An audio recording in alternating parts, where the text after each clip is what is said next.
Hola a todos, esta vez entonces vamos a hablar de sarcoidosis y neurosarcoidosis. Vamos a saber básicamente qué es la sarcoidosis, cuáles son sus síntomas, cómo se diagnostica y luego vamos a ahondar en la neurosarcoidosis, entonces aprendiendo todos los aspectos importantes de esta enfermedad y entonces así abarcando dos temas de una sola vez. Entonces empecemos.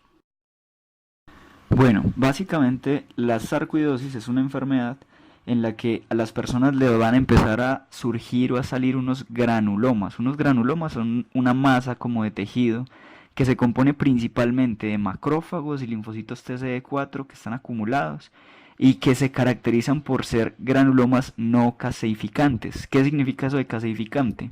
Caseificante es como la reacción de necrosis caseosa que produce un granuloma, entonces que deja como en la mitad una sustancia amorfa como que se parece al requesón. Eso es la caseificación.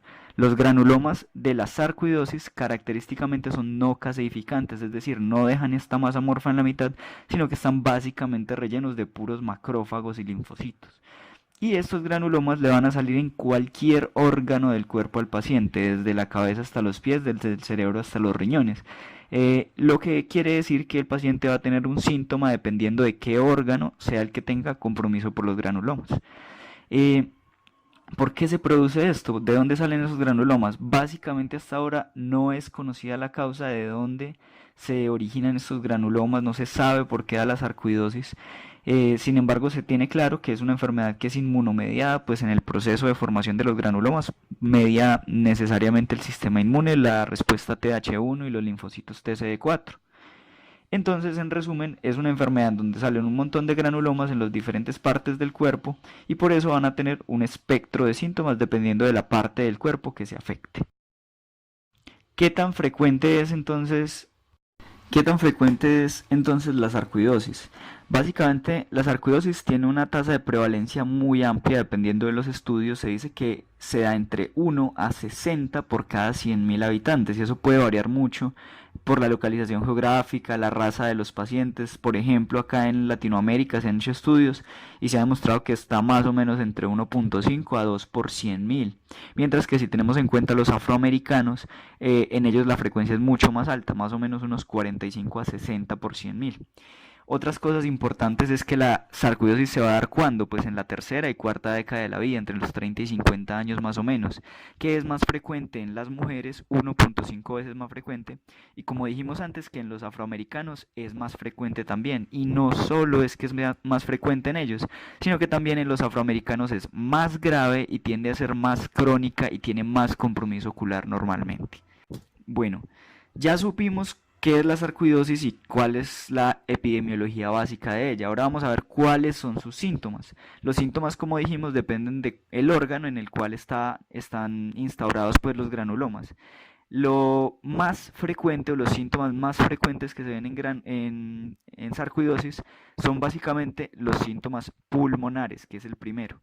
De hecho, es tan frecuente como que en el 95% de los casos los pacientes con sarcoidosis tienen afectación pulmonar. Por eso es que, por ejemplo, una de las teorías de cuál es la causa de que salgan estos granulomas es que hay algún antígeno aerotransportado que llegue a los pulmones y allá haga reacción para generarla, porque hasta en el 95% de los pacientes, como dijimos, hay afectación de los pulmones. Y esa afectación básicamente puede ir desde que el paciente esté completamente asintomático y se le encuentre por imagen algunos hallazgos o que el paciente tenga síntomas. Entonces, ¿cómo es eso de que esté asintomático? Es un paciente que le hacen una imagen del tórax por alguna otra razón y se encuentran los hallazgos típicos de la sarcoidosis en los pulmones, que son básicamente cuáles: que tenga adenomegalias en las regiones parailiares y adenomegalias en la región pretraqueal, sobre todo el área derecha. De hecho, con estos hallazgos en la reimagen de los pulmones, se puede hacer una escala en la que sabemos qué tan probable es que el paciente revierta, o sea, que se mejore él solo de tener esa sarcoidosis pulmonar. Entonces, si tenemos una imagen en la que solamente tenemos las adenomegalias, la probabilidad de que el paciente revierta es un 75%, es decir, 3 de cada 4 pacientes se van a mejorar solos. El segundo punto es que si tenemos adenomegalias, pero además de las adenomegalias ya infiltrados alrededor de estas en los pulmones, hay más o menos una posibilidad de un 55% de que el paciente mejore. Por otro lado, si ya hay infiltrados difusos en todos los pulmones, básicamente la probabilidad baja muchísimo y solo hay un 15% de que mejore. Y si por la imagen que tengamos, por ejemplo, un TACAR de tórax, vemos que ya el pulmón está fibrosado, es completamente improbable que el paciente mejore, la fibrosis ya es irreversible, se dañaron los pulmones.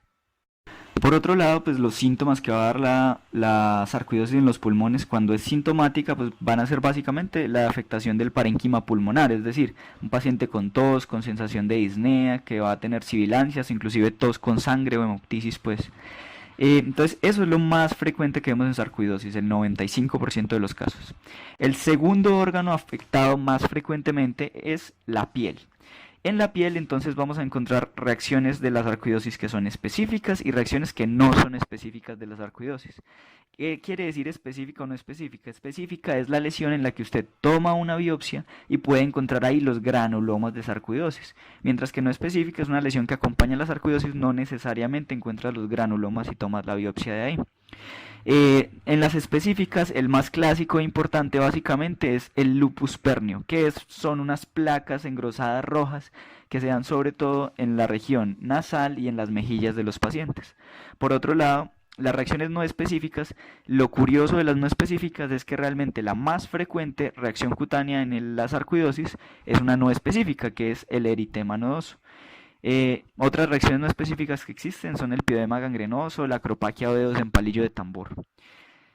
Ya los otros síntomas de sarcoidosis, pues el tercer órgano más afectado, ya vimos que el primero los pulmones, segundo es la piel, el tercer órgano más afectado van a ser los ojos. Los ojos se afectan por ahí en un 35% de los pacientes, o sea, en general 1 de cada 3 pacientes. Y lo que más va a producir la sarcoidosis en los ojos es una entidad que se llama uveitis bilateral anterior.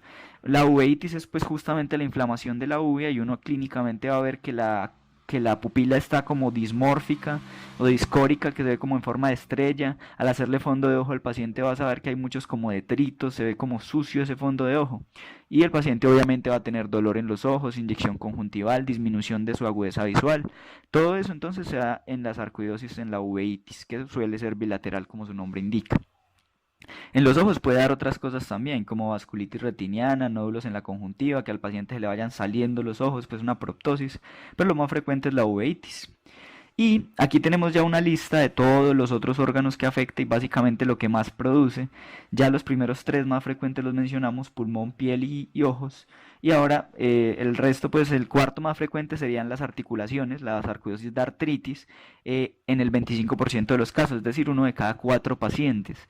La más frecuente artritis que da es la artritis de los tobillos, que se da de manera bilateral más frecuentemente. Puede afectar también el hígado, más o menos en un 11%, y al afectar el hígado, pues vas a tener dolor abdominal, ictericia, todos los signos de hepatopatía, y lo más característico de la sarcoidosis es que eleve la fosfatasa alcalina. Por otro lado, puede afectar el corazón en un 4% de los pacientes, y esta es una afectación que es poco frecuente pero bastante importante porque puede producir alteraciones en la conducción del corazón, y al afectar la conducción del corazón el paciente puede presentar muerte súbita, y muchas veces a muerte súbita no se sabe la razón y era una sarcoidosis de base. También puede afectar de menos frecuencia aún la función renal o los riñones. Realmente esto es muy poco frecuente y en el 90% de los casos es asintomático, entonces la afectación renal por sarcoidosis no se encuentra mucho en la clínica y puede afectar el sistema hematológico y producir pancitopenia o citopenia de alguna línea en específico, anemia, trombocitopenia, pero no es frecuente tampoco.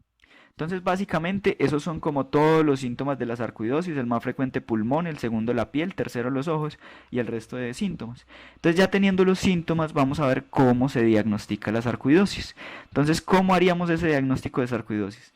El diagnóstico de sarcoidosis básicamente se basa en 3 puntos nada más y los 3 puntos son como más o menos lógicos, son fáciles de recordar. El primer punto es que tenga síntomas de sarcoidosis. El segundo punto es que tenga los granulomas de sarcoidosis, los granulomas de los que hablamos.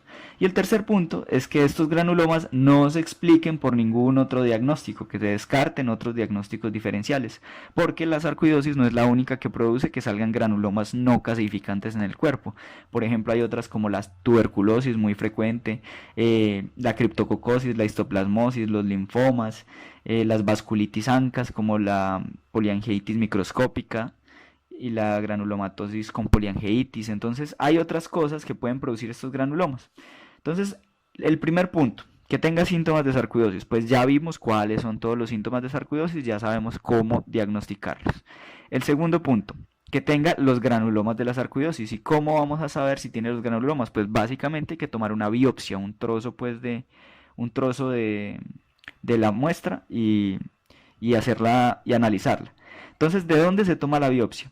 El lugar en donde se toma la biopsia primero o la primera opción siempre va a ser el área donde se pueda tomar de manera más fácil, donde tengamos una muestra por imagen, que haya un granuloma y sea de fácil adquisición.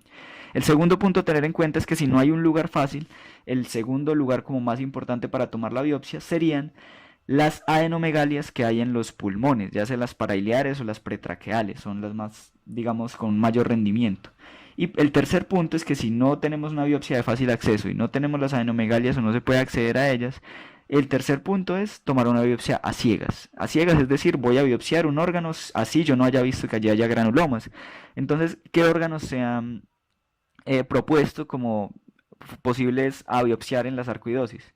El primer órgano de ellos son los ganglios que están en la región del cuello. Los ganglios cervicales normalmente tienen un alto rendimiento, se dice que hasta en un 75% de los pacientes se encuentran los granulomas de sarcoidosis. Las segundas opciones a biopsiar serían el hígado o la conjuntiva del ojo, los cuales tienen un rendimiento más o menos de un 55%, y una última opción serían las glándulas salivales, que apenas tienen un rendimiento de un 40%. Entonces ya sabemos, uno, cuáles son los síntomas. Dos, cómo encontramos los granulomas. Y el tercero, pues el diagnóstico diferencial. Podemos tener, obviamente, la sospecha clínica de otro diagnóstico, entonces hay que descartarlo con todos los paraclínicos y clínica de las otras enfermedades. Y también tenemos ayudas diagnósticas que nos indican que la enfermedad que estamos tratando es más una sarcoidosis. ¿Cuáles son esas ayudas diagnósticas? Son básicamente dos. Una, la gammagrafía con galio 67 y dos, los niveles de la enzima convertidora de angiotensina. Entonces la gammagrafía con galio 67 es un examen donde pues justamente se le administra al paciente el galio 67 y se mira dónde capta. Y en esta, para sarcoidosis, vamos a tener dos signos que son los típicos. Uno, el signo del panda o el signo del oso panda, que se da básicamente porque el galio 67 capta más en las glándulas lacrimales y en las glándulas salivares, entonces eso va a dar como una morfología de la carita del oso panda, según los radiólogos. Y por otro lado, el signo de lambda es porque el galio capta más también en los dos ganglios parailiares, perdón, y el ganglio pretraqueal, y eso va a formar como un signo de lambda, según los radiólogos. Hay que tener en cuenta que últimamente se está hablando del PET con fluorodesoxiglucano. Tiene incluso a veces más rendimiento que la gammagrafía con galio 67, pero la gammagrafía es como la ayuda más clásica y la que más se describe en la literatura. Por otro lado, la enzima convertidora de angiotensina, pues el hecho de que esté alta nos indica más que sea sarcoidosis que otra enfermedad. En la sarcoidosis se eleva la enzima convertidora de angiotensina en la sangre y también en el líquido cefalorraquídeo, que es otro lugar donde se puede medir. Ahora que hablemos de neurosarcoidosis la mencionamos. Estas dos pruebas tienen una característica y es que básicamente tienen una muy alta especificidad, pero son poco sensibles. Es decir, son como la tarjeta de éxito. Si tú tienes esto positivo, lo tienes. Pero si no lo tienes, no se descarta que tengas la sarcoidosis porque son poco sensibles. Bueno, eso es en resumen a grandes rasgos qué es la sarcoidosis. El tratamiento vamos a ahondarlo ahora cuando hablemos de la neurosarcoidosis. Entonces, empezando de la neurosarcoidosis. La neurosarcoidosis pues es justamente que los granulomas estos también pueden salir en el sistema nervioso y por ende producir síntomas neurológicos, neurosarcoidosis.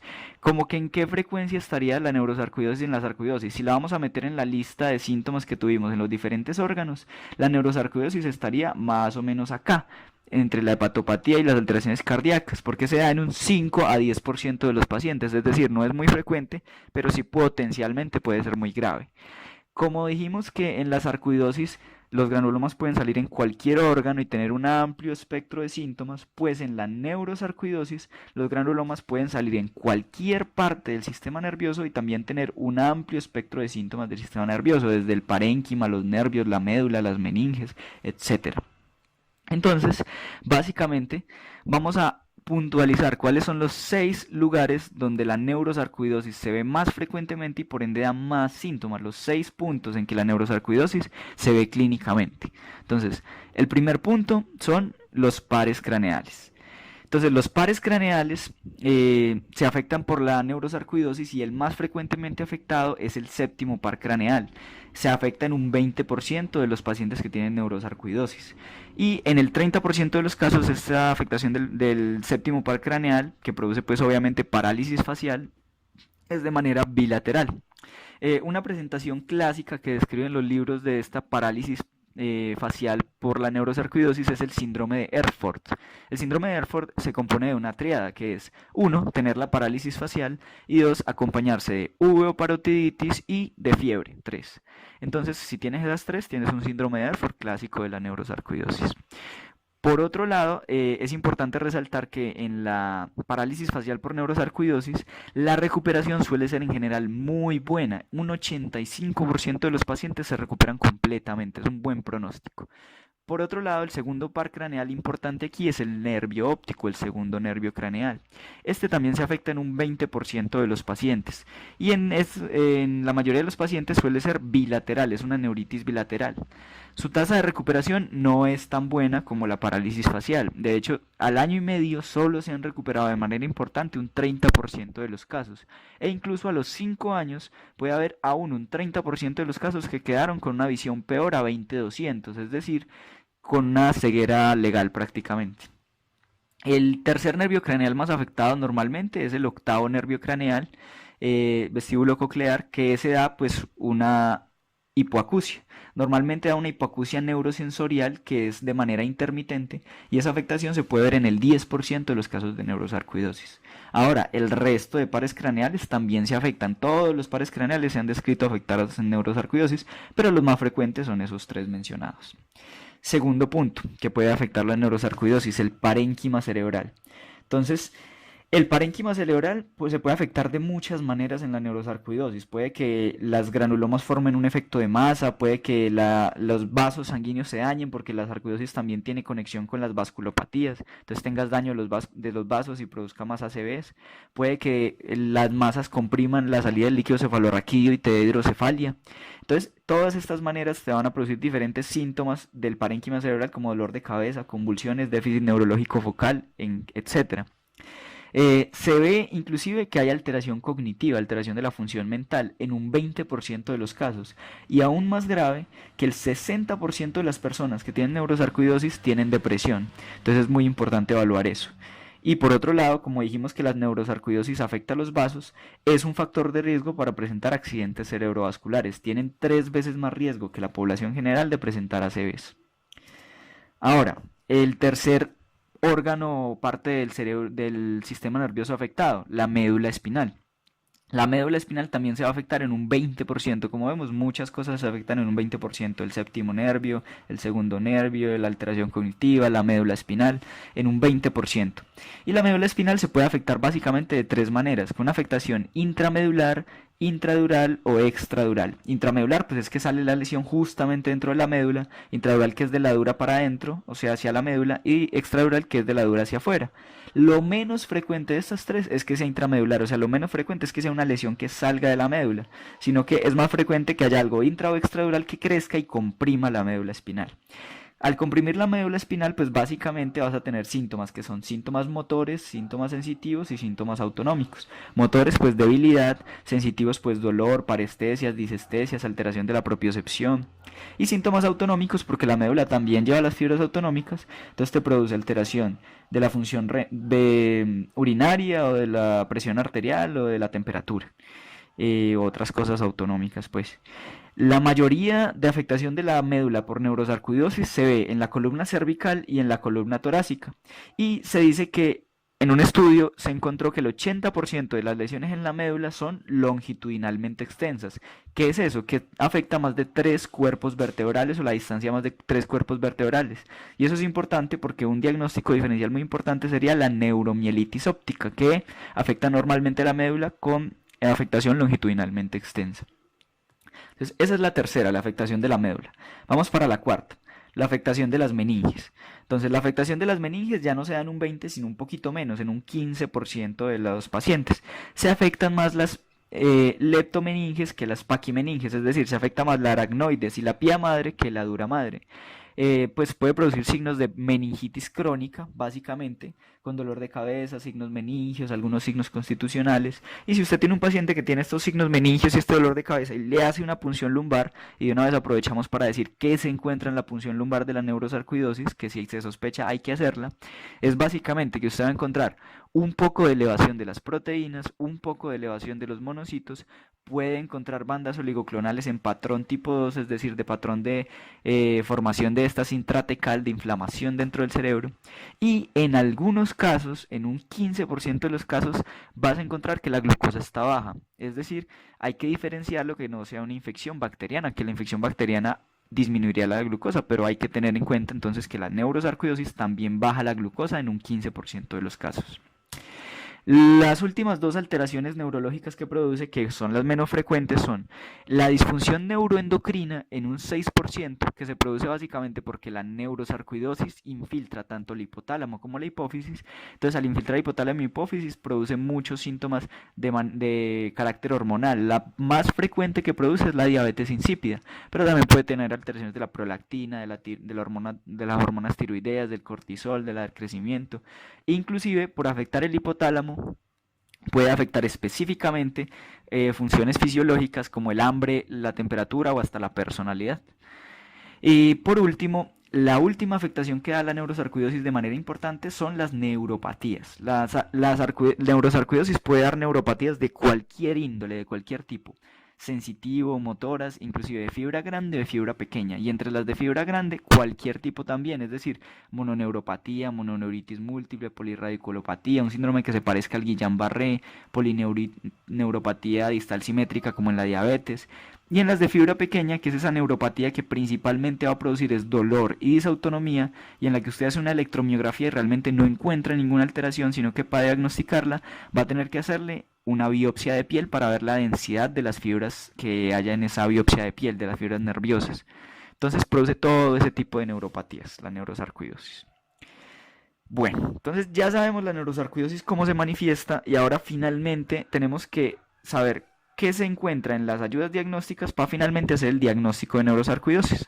Entonces, la principal ayuda diagnóstica que nos falta o que no hemos mencionado en todo este contexto de la sarcoidosis es la resonancia magnética. A todo paciente con neurosarcoidosis la imagen de elección que se le debe hacer es una resonancia magnética contrastada. En la resonancia magnética contrastada vamos a encontrar principalmente lesiones que en la mayoría de los casos realzan, algunas del parénquima cerebral tienden a no realzar, pero la gran mayoría sí realzan y se pueden encontrar tanto en el encéfalo como en las meninges, como en la médula. En el lugar o la afectación en la que menos se encuentra alteración en la resonancia es en las neuropatías craneales. En estas no hay mucha correlación entre la clínica y que el nervio esté inflamado o realzándose. Y otra ocasión en la que se puede encontrar la resonancia normal es cuando usted ya le dio al paciente el tratamiento con esteroides, porque si usted lo trata lo desinflama y ya no se ven las lesiones.